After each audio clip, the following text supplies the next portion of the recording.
যদিও ভালোবাসার কোনো দিবস হয় না, তবুও প্রতি বছর 14 ফেব্রুয়ারি বিশ্বব্যাপী ভালোবাসা দিবস বা ভ্যালেন্টাইন্স ডে উদযাপিত হয়। এই দিন মানুষ তার প্রিয়জনদের বিশেষভাবে ভালোবাসা প্রকাশ করে।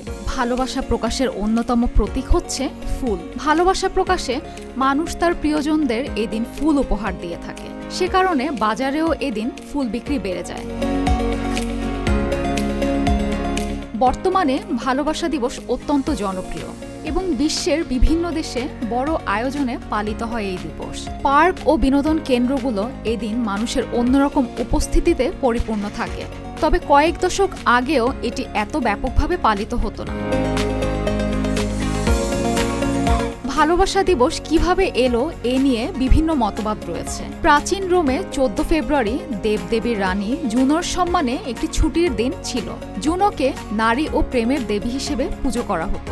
আবার কেউ কেউ মনে করেন যে রোমান সম্রাট ক্লডিয়াস 200 খ্রিস্টাব্দে তার সৈন্যদের বিয়ে করা নিষিদ্ধ করেন, কারণ তিনি মনে করতেন বিবাহিত পুরুষরা যুদ্ধে যেতে চাইত না। এই নিষেধাজ্ঞা উপেক্ষা করে এক যুবক ভ্যালেন্টাইন। তিনি গোপনে বিয়ে সম্পন্ন করেন। তার এই কর্মকাণ্ডে ক্ষুব্ধ হয়েছে সম্রাট। ক্ষুব্ধ হয়ে সম্রাট তাকে মৃত্যুদণ্ড দেন এবং 14 ফেব্রুয়ারি তাকে শিরচ্ছেদ করা হয়। ভালোবাসার জন্য তার আত্মত্যাগকে স্মরণীয় করতে পরবর্তীতে এই দিনটি ভালোবাসা দিবস হিসেবে পালিত হতে শুরু করে। ভালোবাসা দিবস পালনে যুক্তরাষ্ট্র, যুক্তরাজ্য সহ বিভিন্ন দেশে এই দিনে বিপুল অর্থ ব্যয় করা হয়। কার্ড, ফুল, চকলেট এবং বিভিন্ন উপহার সামগ্রী কেনার মাধ্যমে মানুষ তাদের প্রিয়জনকে ভালোবাসার বার্তা জানায়। প্রতি বছর শুধু যুক্তরাষ্ট্রেই প্রায় 3 কোটি শুভেচ্ছা কার্ড আদান প্রদান করা হয়। বাংলাদেশেও বর্তমানে এই দিবস পালনে পিছিয়ে নেই। এই দিবসে বাংলাদেশেও ফুলের ব্যবসা ব্যাপকভাবে হয়।